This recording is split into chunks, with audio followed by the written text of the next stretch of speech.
Ya, pemirsa, Gubernur Sumatera Utara Bobi Nasution merespon teguran inflasi sumut tertinggi di Indonesia. Bobi Nasution mengatakan pihaknya terus melakukan upaya agar Sumut tidak lagi mengalami inflasi yang cukup tinggi. Inflasinya tertinggi, bahwa di sini kita sama-sama melihat Provinsi Sumatera Utara 5,32.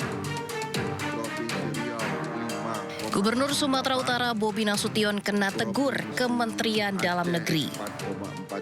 Pasalnya, inflasi di Sumatera Utara menjadi yang tertinggi se-Indonesia dengan 5,32%. Hal itu disampaikan Sekretaris Jenderal Kemendagri Tom Sitohir dalam rapat koordinasi pengendalian inflasi daerah.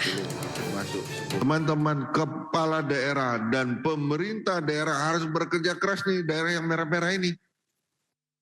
Kenapa? Karena yang lain bisa, gitu loh. Menjawab teguran, Gubernur Sumatera Utara Bobi Nasution melakukan sejumlah langkah untuk menekan inflasi. Salah satunya adalah melakukan gerakan pangan murah. Bobi juga akan memperkuat kerjasama antar daerah dalam menjaga ketersediaan pasokan pangan. Yang bisa kita bantu atau bisa kita intervensi adalah dari volatile food-nya.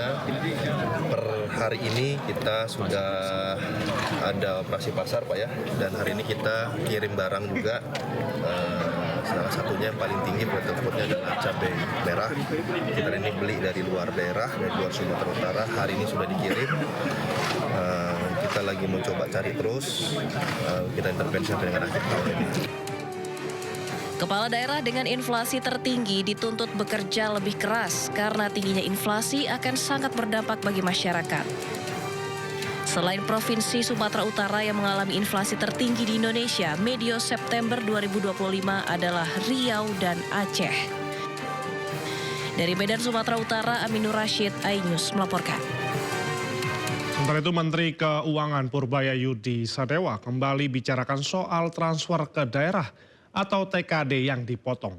Di waktu yang sama, Ketua Dewan Perwakilan Daerah Sultan Bahtiar Najamuddin juga memberikan tanggapan usai 18 kepala daerah ramai-ramai sambangi kantor Menkyu untuk ajukan komplain.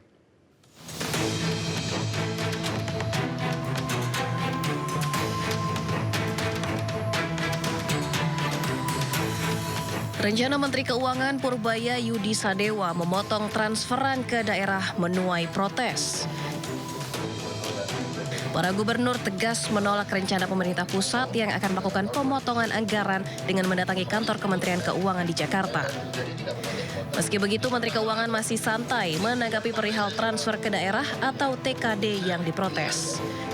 Usai pelantikan sejumlah pejabat pada Rabu sore di Istana Negara, Purbaya mengatakan dirinya sudah menjelaskan mengapa penurunan terjadi kepada para pemimpin di daerah yang datang ke kantornya.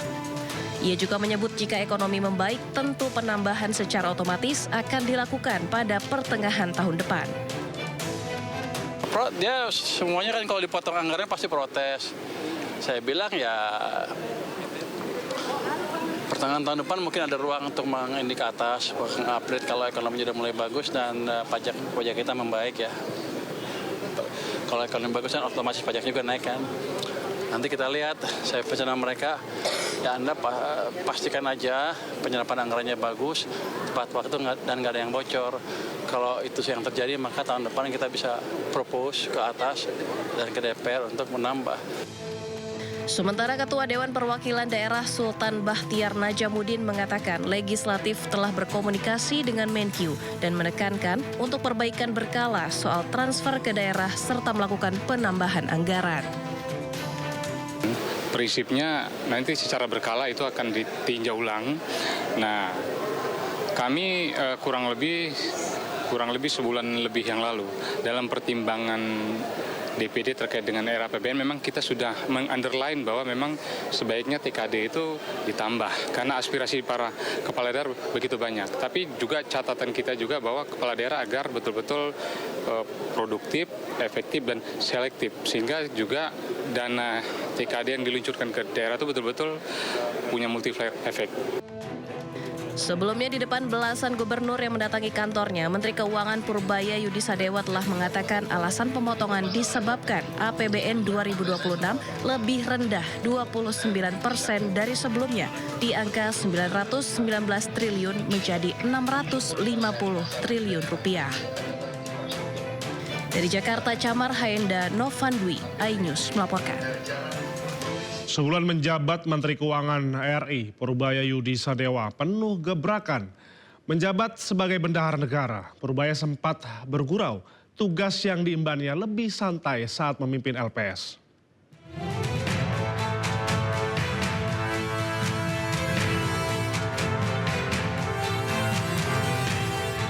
Sejak pertama kali duduk sebagai Menteri Keuangan RI, Purbaya Yudi Sadewa tak henti menjadi perhatian publik dan telah membuat berbagai gebrakan kebijakan.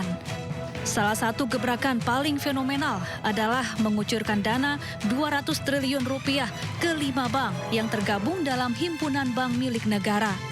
Tak hanya itu, akibat salah satu rencana kebijakannya memotong anggaran transfer ke daerah dalam APBN 2026, Purbaya sempat digeruduk 18 gubernur se-Indonesia Selasa kemarin. Meski demikian, sejumlah gebrakan lain juga telah dibuat Menteri Keuangan Purbaya, di antaranya. Pertama, tidak menaikkan tarif cukai rokok pada 2026 untuk memulihkan industri tembakau yang mengalami tekanan bisnis 3 tahun terakhir. Kedua, bagi-bagi diskon pajak seperti insentif PPh 21 ditanggung pemerintah untuk pekerja di sektor padat karya dengan gaji 10 juta rupiah. Ketiga, perpanjang keringanan pajak 0,5% bagi UMKM hingga 2026. Keempat, perangi produk tekstil ilegal yang masuk ke Indonesia dari Cina yang telah menguasai 99% pasar busana seperti busana muslim.